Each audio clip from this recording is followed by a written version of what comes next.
Anne in Turkey, and it says that she's worried that skepticism may trigger mental health issues, I guess. Hey, Anne, how are you? Hi, I'm Hi. fine. How are you guys? I'm doing well. Pretty good.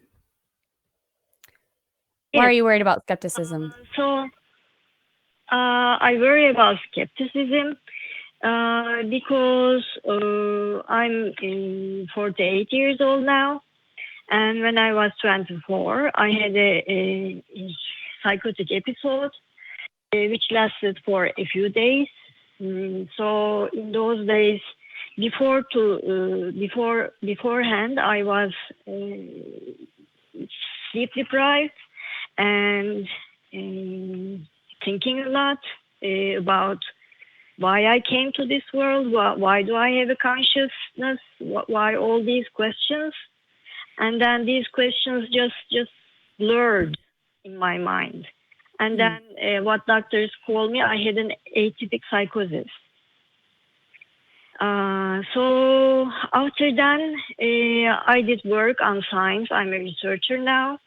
And I'm going to hopefully work on philosophy of science. I'm directing it towards more philosophy, to the questions back again.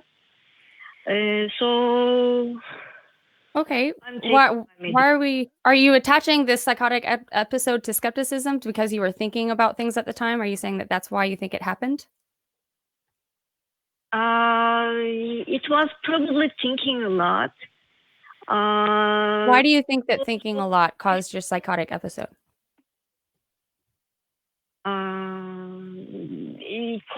Combined with sleep deprivation, I guess.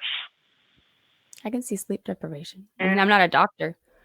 I mean, if you're deprived of sleep and suffering anxiety in addition, I mean, so first of all, skepticism just means I'm not going to believe something until there's sufficient evidence for it. That's it.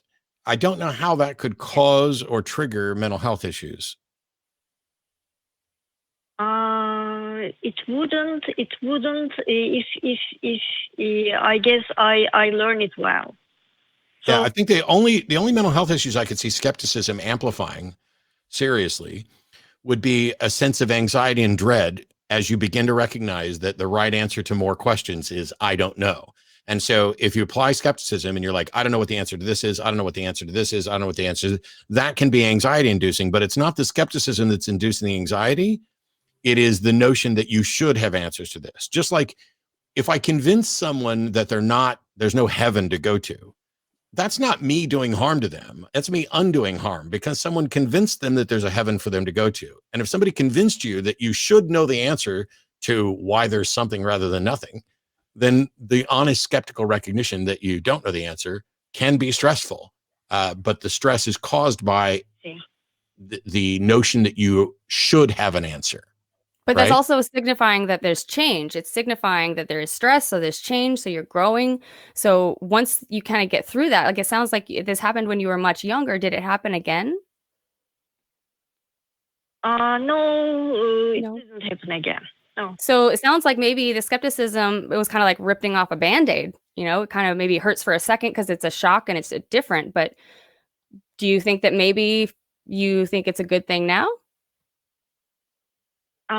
Yes, I think so, and I think Matt has the point correctly, I guess, because I was thinking a lot about why I came to this world, why do I have some consciousness, but these questions do not have answer that I can have now. I don't think those questions are good questions. To say, why do I exist? Well, technically, I exist because my parents had sex. Mm-hmm. To suggest, oh, no, but what I mean is, why did the universe choose to bring me forth? I don't think that's an accurate description of what happened. To say, oh, but what's my meaning and purpose in life? I don't think we are born with some externally imposed meaning or purpose. We give our life meaning and purpose that way. So it's the question itself, why am I here?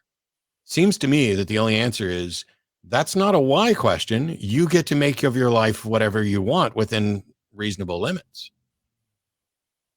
Yeah, it seems like it's not what you were thinking. It's not how you were thinking, but it's what you were thinking about. It may be the biggest reason that people are religious, because religions have convinced so many people, even if they haven't, like, religions convince people, hey, maybe you're not convinced there's a God, but surely there must be some reason why you're here.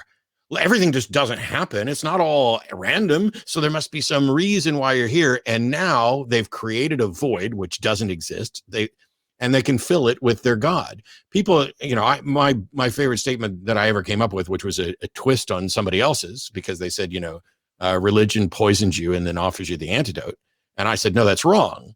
Religion convinces you you're poisoned when you're not. And then they give you their version of a homeopathic remedy. There's nothing to cure, and the homeopathic remedy can't do anything, but it can certainly convince you that it did, just like a placebo. It's like they put the weight on you, yep. And they're like, hey, we'll take that off. Yeah.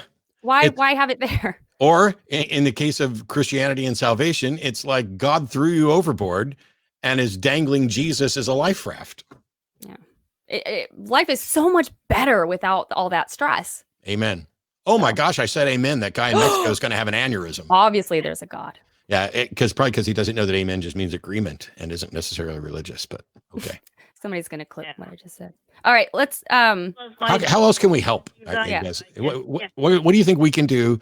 And I don't know what resources you have available in Turkey. I don't know if you can, talk to somebody from the Psychotherapist Project or get counseling from Recovering from Religion. I think you can. I think they'll as long as you can muddle through in English, they'll... Yeah. I know they have different locations. Although not very easy, not very easy, especially with the political climate right now in Turkey. It's not very easy to find secular people talking freely anymore. Yeah. Is the internet available to you often that you can maybe get on, find some forums or something? Well, she found us. Yeah, that would be a good idea. Yes. There you go. Yes. Okay. All right, Anne. Thank you so much for calling. Yeah, thank you. And by the way, if there's anything we can do, you guys, we should remind people, you can email tv@atheist-community.org. That goes to myself, Jenna, all the co-hosts involved. I'm not sure that Shannon's actually on that mailing list yet, because a message came in for her that Shannon didn't get, but I've fixed that a little bit, and we'll take those steps. I'm glad that came up. But yes, you can email us. That's one point of contact. We can't promise to answer everything, although Justin does a great job of trying to get to every email that comes in. And so if you didn't get through on the phone, or you didn't want to get through on the phone, or you didn't want to talk about your issue on the phone, I'm going to recommend the same things: recoveringfromreligion.org, the ACA Discord, which they can put a link up to on there, and emailing tv@atheist-community.org, in addition to the Facebook groups, to get, there's a community here. You don't just have to, like, if you email and say, I really want Matt to help me answer this question. I'm sorry, I don't mean to be a dick, but that's unlikely to happen just because of the volume of email and everybody else's business. But if you email in for help, then all of a sudden I can answer, Jenna can answer, Jim can answer, Justin can answer, or we can say, you know what? We know somebody else who's had something similar and can direct you to other resources.